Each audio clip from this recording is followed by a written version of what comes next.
アダルト・チルドレンは幸せになりたいと言いながら幸せになる行動をしていないんです。小さい頃に抱えた心の問題を隠すことや見て見ぬふりをするための行動しかしていないんです。そしてそのことに気づいていないんです。最後まで気づかないとたどり着くところは地獄です。こんにちは、自分探しイズムです。私はアダルトチルドレンについての電子書籍作家で、現在のところ5冊中2冊でベストセラー1位を獲得しました。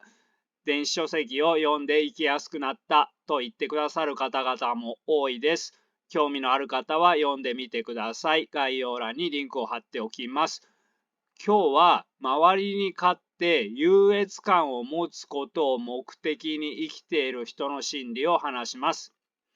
自己実現で勝とうとしている人ではなく、勝つことによって他者に圧倒することを強迫的に必要にしている人の話です。つまり心に問題があってそうしないといられない人たちを取り上げています。まず、なぜ必要以上に優越感を持とうとするのかということですが、強迫的に優越感を持とうとする心理的必要性の根っこは、病的な劣等感です。病的な劣等感があるということは、ありのままの自分を受け入れてもらえずに育ってきたということです。ということは、承認欲求が満たされていない、誰とも心が触れていない、従って周りを敵と感じている、さらに憎しみを抑圧しているということです。このような人が仕事で周りに勝てそうなら、周りに勝って、それも圧倒して劣等感を晴らしたいという心理過程をたどることは別に珍しいことではありません。でも仕事では周りに勝てそうにないという人もたくさんいます。このような人は仕事以外で周りに圧倒しようとします。つまり、これがしたいというのを突き詰めているのではなくて、病的な劣等感に突き動かされているだけです。なので、ある人はスポーツで出る杭になろうとするかもしれないし、ある人は体重や容姿で優越しようとするかもしれないし、ある人はオンラインゲームで出る杭になろうとするかもしれません。自己実現ではないので、勝てそうなものがあれば、対象は何でもいいんです。物でもいいんです。ブランド品で身を固めて、周りに圧倒しようとするかもしれません。そして、勝つための努力は凄まじいです。このタイプは誰よりも努力をします。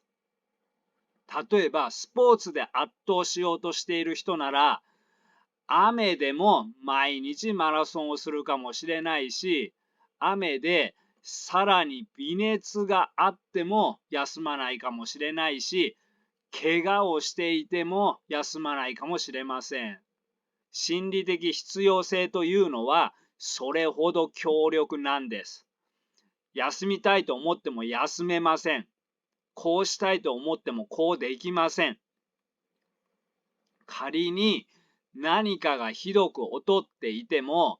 人間全体としては受け入れられて育った人はこうはなりません。劣っていても、この自分でいいのだから、劣っているところは捨てて、自分のできることで精一杯生きていきます。でも、劣っていることをひどく責められて育ったような人は、病的な劣等感を持ちます。仮に5歳の時に5歳としては劣っていなくても、5歳の時に10歳の人と比べられれば誰でも劣っています。子供の時に大人と比べられたら誰でも劣っています。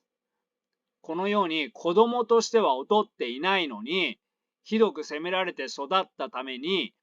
病的な劣等感を持ってしまったという人は多いのではないでしょうか。もっと言えば、人は誰でも伸びる時と伸びない時があります。早熟タイプと晩成タイプとがあります。晩成タイプなのに責められて育てば、芽が出る前に病的な劣等感を持ちます。このようにしてできた病的な劣等感がある人は、それを埋めるには栄光が必要と思ってしまうんです。根っこが激しくマイナスなので、平均ではプラスにならないんです。根っこの激しいマイナスを補うには、周りに圧倒するぐらいの栄光が必要なんです。つまり、無意識ですが、優越感を感じることで、低すぎる自己評価から目をそらしているということです。こうなると、補欠ではダメです。補欠なら続けられません。レギュラーでも、レギュラーなだけでは心の必要性を満たせないのです。エースにならないとダメなんです。ダメなんだから、ものすごく努力をします。壊れるまで努力をするかもしれません。また、人の心はいろいろな要素が絡み合うので、例えば認められたい、ちやほやされたいという承認欲求なども絡まって出る杭になろうとする人もいます。さらに、憎しみの抑圧や周りは敵などという認知の歪みなどがある人は、周りに勝つことで復讐ができます。自己実現で勝ちたいのではなく、周りに勝ってあいつを懲らしめたいという思いが加わる人もいます。次に、このように脅迫的に栄光を求めている人はどのような問題点があるのか出るのかということですが、まず小さい頃に親からもらうべきだった人間としての価値を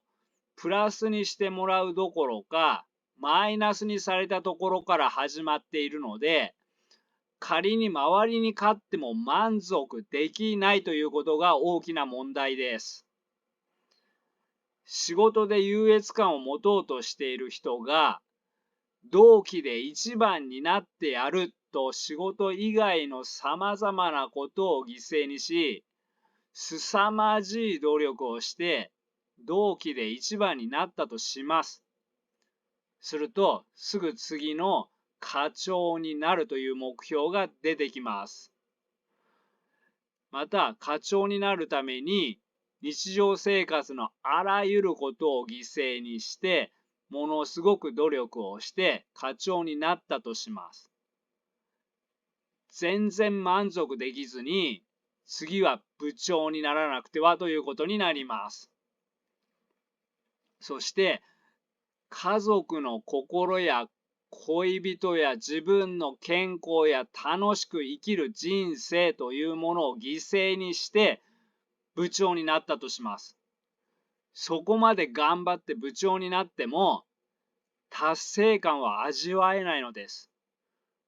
上に行けばいいことがあると思ってひたすら盲目に上を目指して生きてきたけど、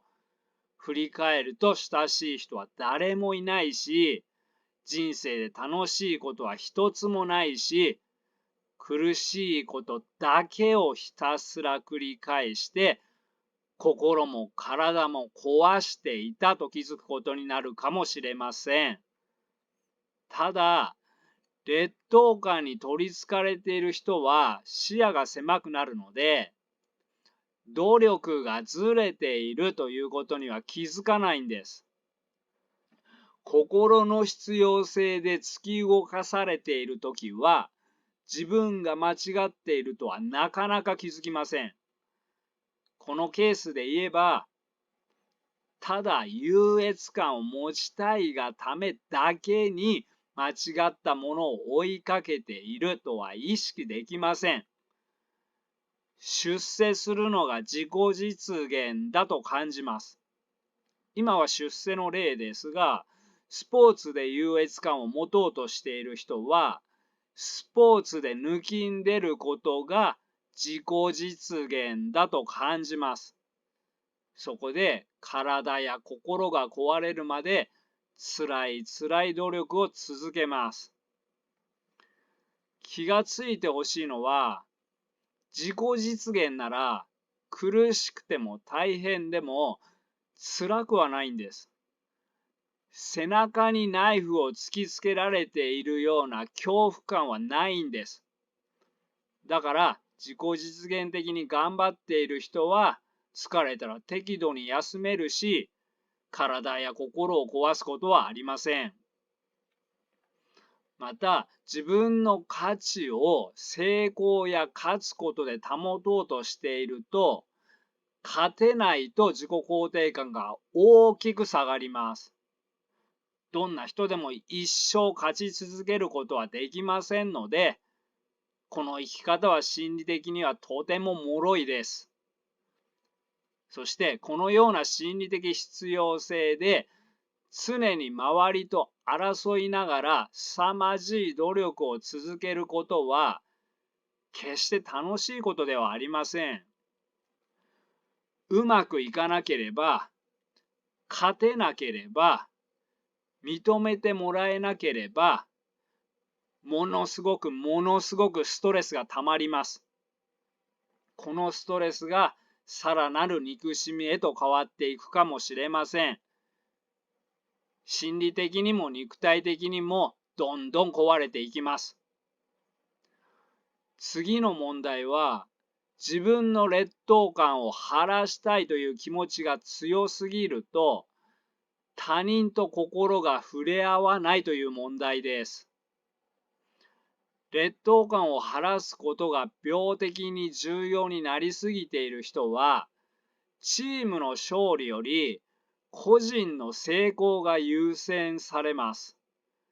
こうなると、チームへの貢献は軽視されます。また、無意識であっても、周りを敵視して、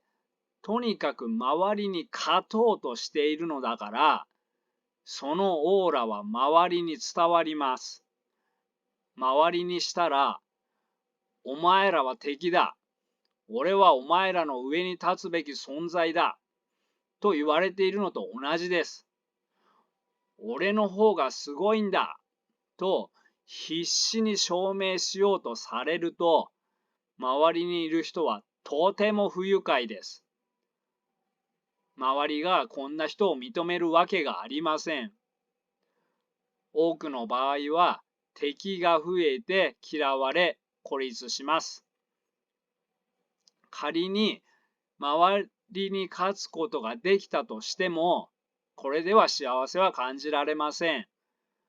頑張って努力をしまくったけど、たどり着いたところは地獄でしたということになってしまいます。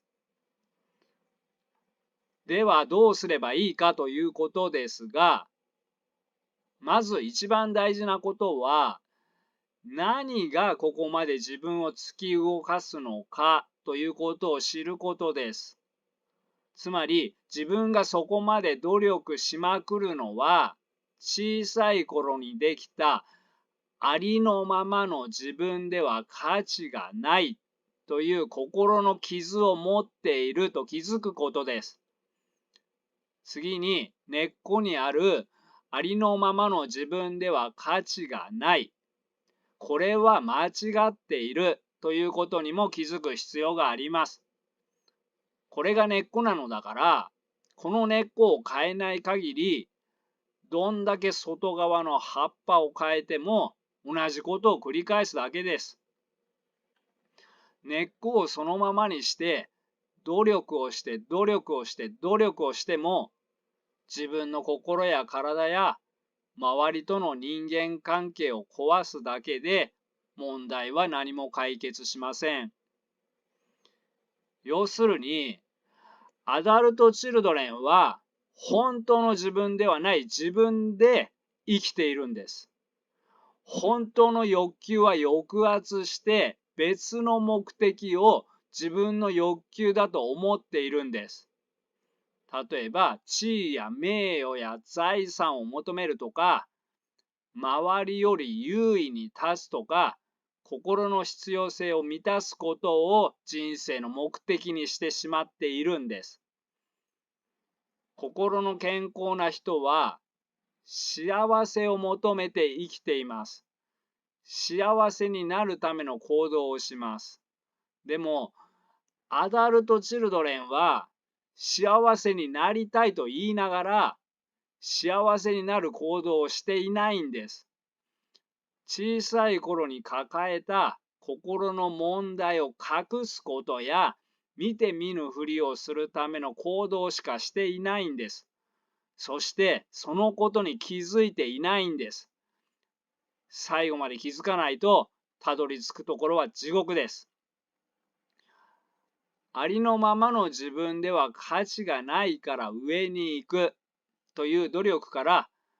ありのままの自分には価値があるという感じ方に変える努力が必要です。ではポイントを振り返りながらまとめます。周りに勝ち続けることで心理的安定を図ろうと他者に圧倒することを必要以上に求めすぎる人がいます。このような人は多くの場合、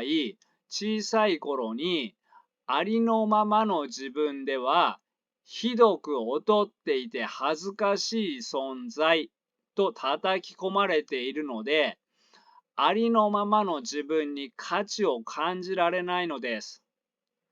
そこで自分が価値を感じるために、あるいは周りに価値があることを認めさせるために頑張りすぎています。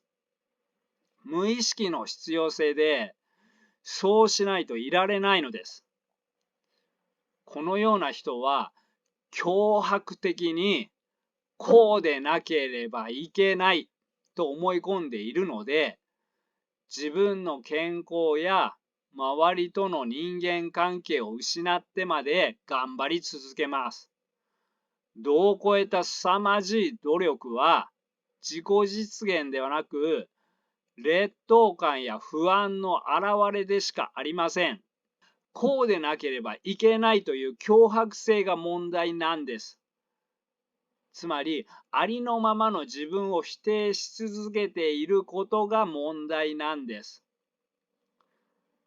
ここまで取り上げてきたのは、